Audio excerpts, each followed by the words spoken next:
একজন সাহাবী গোসল করছেন, তার গায়ের চামড়াটা খুব সুন্দর ছিল, একদম স্কিনটা অনেক সুন্দর থাকে না এমন কিছু মানুষ। আচ্ছা, এখন আরেকজন সাহাবী এই গোসল দেখছেন দূর থেকে, দেখে বলছেন যে কি চমৎকার তার শরীরের রংটা, যেন কুমারী নারীর মতো, অনেকটা এমন একটা কথা তিনি বলেছিলেন। সাথে সাথে এই সাহাবী অজ্ঞান হয়ে পড়ে গেছে। কোন সাহাবী? যিনি গোসল করছিলেন। এটার আপনি কোনো ব্যাখ্যা দিতে পারবেন না তো, এখানে কোনো সায়েন্স দিয়ে বা মেডিকেল সায়েন্স দিয়ে আপনি কোনো ব্যাখ্যা করতে পারবেন না। একটা ব্যাখ্যা দিতে পারেন, কিন্তু কেন সেটা হলো সেটা আপনি অ্যান্সার খুঁজে পাবেন না। তো নবী সাল্লাল্লাহু আলাইহি ওয়াসাল্লামের কাছে নিয়ে যাওয়া হলো তাকে।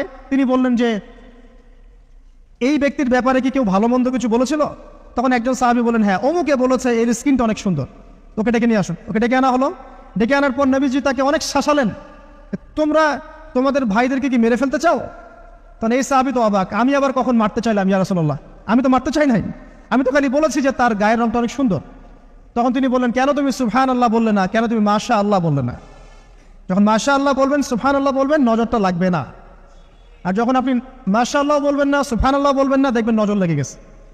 আপনি বিশ্বাস করেন ব্যবসা খুব ভালো চলছে, মানুষ বললো যে বাহ তোর তো ব্যবসা হেভি, লালে লাল শাহজালাল, ঠিক আছে, দেখবেন আপনার কেনা বেচা বন্ধ হয়ে গেছে। এরকম হবে, আমার কথাটা বিশ্বাস করেন।